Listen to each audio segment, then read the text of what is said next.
Bonjour à toutes et à tous et bienvenue sur Tout savoir DCG. Aujourd'hui, on va s'intéresser à un chapitre assez lourd de contrôle de gestion, à savoir les écarts.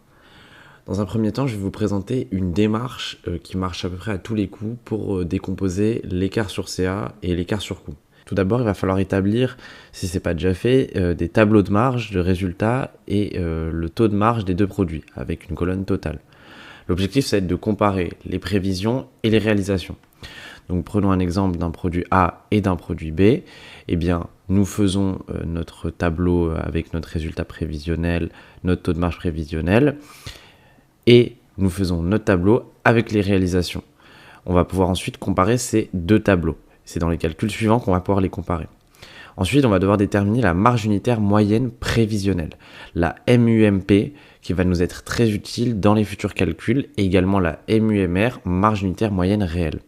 Ces formules, il faut les apprendre. On va prendre la marge prévisionnelle du produit A, multipliée par les quantités prévisionnelles du produit A, plus la marge prévisionnelle du produit B, multipliée par les quantités prévisionnelles du produit B, donc en gros la marge totale prévisionnelle, si vous préférez, sur les quantités prévisionnelles totales. Donc là, c'est la marge unitaire prévisionnelle. Pour la marge unitaire moyenne réelle, on va partir de la marge prévisionnelle cette fois-ci. Donc on prend la marge prévisionnelle de A qu'on va multiplier cette fois-ci aux quantités réelles, puisqu'on veut garder la même marge, mais aux quantités réelles, pour savoir combien est-ce qu'on aurait effectivement réalisé de marge si on avait vendu ce qu'on a réellement vendu. Et donc en fait, c'est simplement la même formule avec les quantités réelles. Donc autant simplement réfléchir comme ça plutôt qu'apprendre les deux formules. La troisième étape, ça va être donc de déterminer les écarts et les décompositions. Premièrement, l'écart sur le résultat. Donc l'écart sur le résultat, c'est le plus général avec l'écart sur CA. Eh bien, on prend simplement résultat réel moins résultat prévisionnel qu'on aura trouvé dans nos tableaux. La décomposition de cet écart sur résultat, c'est un écart sur marge et un écart sur frais fixes. L'écart sur marge, c'est simplement la marge totale réelle moins la marge totale prévisionnelle. Si vous voulez décomposer par produit, vous pouvez faire la marge unitaire réelle moins la marge totale prévisionnelle pour chaque produit. Et l'écart sur frais fixes, eh bien, on fait les frais fixes réels moins les frais fixes prévisionnels. Jusqu'ici, rien de bien compliqué. La décomposition de l'écart sur marge cette fois-ci. Donc, ce qu'il faut voir, c'est un arbre je vais vous montrer justement. Donc voilà, donc on a notre écart sur résultat qu'on va ensuite décomposer en un écart sur marge. Et cet écart sur marge, on va lui aussi le décomposer en un écart sur CA et en un écart sur coût. Et ainsi de suite. Donc, comme je l'ai dit, on décompose notre écart sur marge en un écart sur coût et en un écart sur CA. Premièrement, l'écart sur coût, on va prendre le coût unitaire réel moins le coût unitaire prévu, multiplié par les quantités réelles. Pour obtenir notre écart sur coût total, on doit faire pour chaque produit. Donc, le coût unitaire réel de A moins les coûts unitaires prévisionnels de A multiplié par les quantités réelles de A. Pour l'écart sur CA, c'est à peu près la même chose, simplement cette fois-ci, c'est avec un prix de vente. Le prix de vente réel, moins le coût prévisionnel, multiplié par les quantités réelles, et c'est là ici que la marge prévisionnelle intervient, moins la marge prévisionnelle, pour obtenir notre CA, notre écart sur CA. La marge prévisionnelle, c'est quoi? C'est le prix de vente prévu, moins le coût unitaire prévu, multiplié par les quantités prévues. Donc c'est tout ce qui a été prévu, pour faire simple. En fait, pour ceux qui ont bien compris ici, on recompose le CA en soustrayant la marge prévisionnelle, puisque ici, c'est un calcul de marge qu'on fait. Sauf que c'est un calcul de marge avec un coût prévisionnel et non un coût réel. Et c'est pour ça qu'ici, on vient soustraire la marge prévisionnelle. Si vous n'avez pas compris, c'est pas un souci. Retenez simplement cette formule que vous pouvez appliquer, même si vous ne l'avez pas extrêmement comprise. La décomposition de l'écart sur CA en un écart sur quantité et un écart sur prix. Et bien ici, on continue notre arbre. L'écart sur CA, il se décompose en un écart sur quantité et un écart sur prix. Donc jusqu'à présent, on a décomposé notre écart sur résultat en un écart sur marge, en un écart sur frais fixes. L'écart sur marge, on l'a décomposé en un écart sur CA et un écart sur coût. La décomposition de cet écart sur CA en un écart sur quantité et un écart sur prix. Premièrement, l'écart sur quantité, on va prendre les quantités réelles moins les quantités prévisionnelles multipliées par la marge unitaire prévisionnelle. La marge unitaire prévisionnelle, pour rappel, c'est le prix prévu moins le coût prévu. On fait pour le produit A et pour le produit B. Et l'écart sur prix, bien c'est, on va dire, l'inverse de cette formule. Enfin, pas l'inverse, mais on s'entend. C'est avec le prix cette fois-ci. Donc, c'est le prix réel moins le prix prévisionnel multiplié par les quantités réelles. On va encore pouvoir décomposer notre écart sur quantité en un écart sur volume global et un écart mixte. La décomposition des écarts sur quantité doit se faire en un écart sur volume et en écart sur composition des ventes. L'écart sur volume, c'est la différence en fait entre ce qu'on avait prévu de vendre et ce qui a réellement été vendu. Et l'écart sur composition des ventes, pour faire simple, il y a 2 produits en l'occurrence.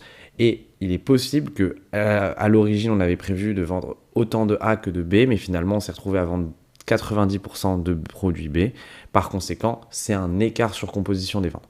Avant de procéder à cette étape, il est nécessaire de partir du principe que les quantités de A et de B ne sont pas abrégeables. Et donc, il faut partir d'un CA réel déflaté pour procéder au calcul.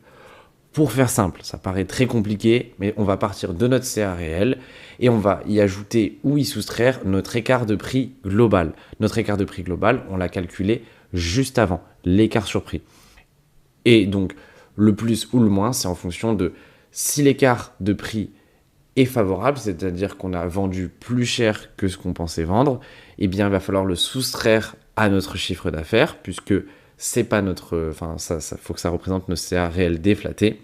Donc, le fait de déflater, c'est on y enlève l'impact de la variation des prix. Et à l'inverse, si on a vendu moins cher, donc notre écart sur prix est négatif, eh bien, on va l'ajouter. Donc ça, c'est obligatoire. Et préalablement au calcul de l'écart sur volume global déterminé, il faut déterminer VG prévisionnel et VG réel, donc le volume global prévisionnel est réel, et le taux de marge moyen prévisionnel, donc TMMP. Le volume global prévisionnel, il se calcule en faisant le prix de vente prévisionnel multiplié par les quantités prévues, ça correspond simplement au CA prévisionnel, et le volume global réel, c'est le prix de vente prévisionnel multiplié par les quantités réelles. Et ça, ça correspond au CA déflaté. Donc ici, vous pouvez vérifier vos 2 résultats. Normalement, vous êtes censé retomber sur vos pattes juste ici. Le taux de marge moyen prévisionnel, c'est la marge prévisionnelle totale sur le CA prévu total. La marge prévisionnelle totale, on va la retrouver dans notre tableau qu'on a fait tout au début avec notre marge prévisionnelle totale dans la colonne totale juste ici. Elle va nous être très utile pour calculer notre TMMP. Et donc, une fois qu'on a fait ces étapes préalables, eh bien, on va pouvoir avoir notre écart sur volume global et également notre écart sur composition. Premièrement, notre écart sur volume global, il va être calculé en différenciant le CA réel déflaté moins le CA prévisionnel. Le CA prévisionnel, encore une fois, on le retrouve dans le tableau directement. Et on va multiplier tout ça, la différence du CA réel déflaté moins le CA prévisionnel, par notre taux de marge moyen prévisionnel, donc notre TMMP, notre marge prévisionnelle totale sur le CA prévisionnel total. Préalablement à l'écart de mix, donc l'écart sur composition, il faut déterminer le taux de marge moyen réel. Donc juste avant, on a calculé le taux de marge moyen prévisionnel, notre taux de marge moyen réel. Notre taux de marge moyen réel, à la différence, il va falloir le calculer sur le CA réel déflaté. Donc dans tous les cas, il va falloir calculer le CA réel déflaté. Pour avoir notre taux de marge, eh bien, il faut calculer la marge totale prévisionnelle multipliée par les quantités réelles. Donc on fait la marge unitaire prévisionnelle de A multipliée par les quantités réelles de A, plus la marge unitaire de B multipliée par les quantités de B. Après toutes ces étapes, on peut enfin calculer notre écart mix. Notre écart mix, il se calcule en faisant le taux de marge moyen réel, donc celui qu'on vient de calculer juste avant, moins le taux de marge moyen prévu, celui qu'on a calculé précédemment, multiplié par le CA déflaté. Donc ici, il n'y a que des calculs préalables qui sont nécessaires, puisque on peut voir qu'il y a le TMMR moins le TMMP multiplié par le CA déflaté. Donc tout ça, on ne l'a pas en évidence en faisant les calculs. Il va falloir les faire apparaître, donc il va falloir retenir absolument les formules. L'écart mix, eh bien, on peut le décomposer en un écart mix sur A et en un écart mix sur B.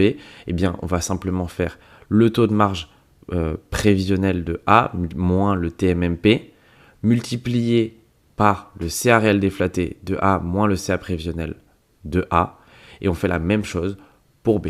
Donc ici, on a pu décomposer notre écart sur marge en un écart sur CA, qu'on a ensuite décomposé en un écart sur quantité et en un écart sur prix.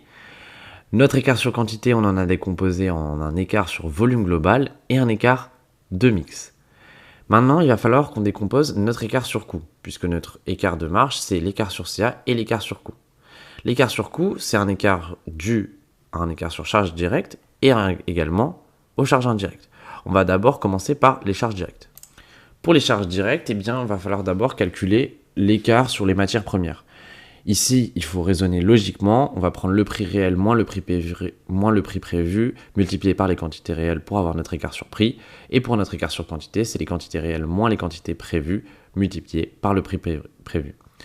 Pour les quantités préétablies, il ne faut pas se méprendre, c'est les quantités unitaires de matières premières multipliées par la quantité réelle produite. Donc ici, il y a un lapsus qui est souvent fait, c'est les quantités préétablies et non les quantités prévues. Enfin, il faut bien se baser sur la quantité réelle produite. Donc on va prendre un exemple. Par exemple, pour composer un téléphone, il faut 10 grammes d'aluminium. Eh bien, imaginons à l'origine, on avait prévu de produire 100 téléphones. La quantité prévue de matières premières, en toute logique, c'était censé être 10 fois 100.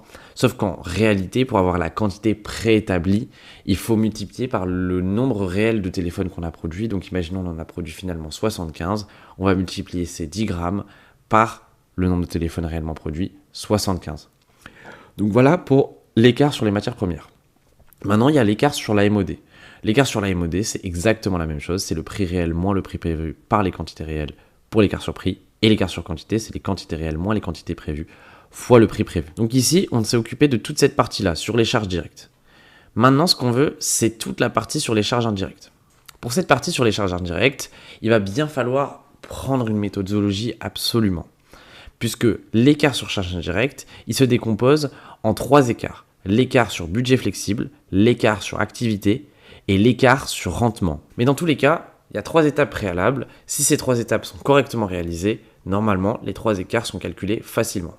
Premièrement, il faut identifier la nature de l'unité d'œuvre. Par exemple, on va vous dire que l'unité d'œuvre, elle se fait en fonction de l'heure de MOD.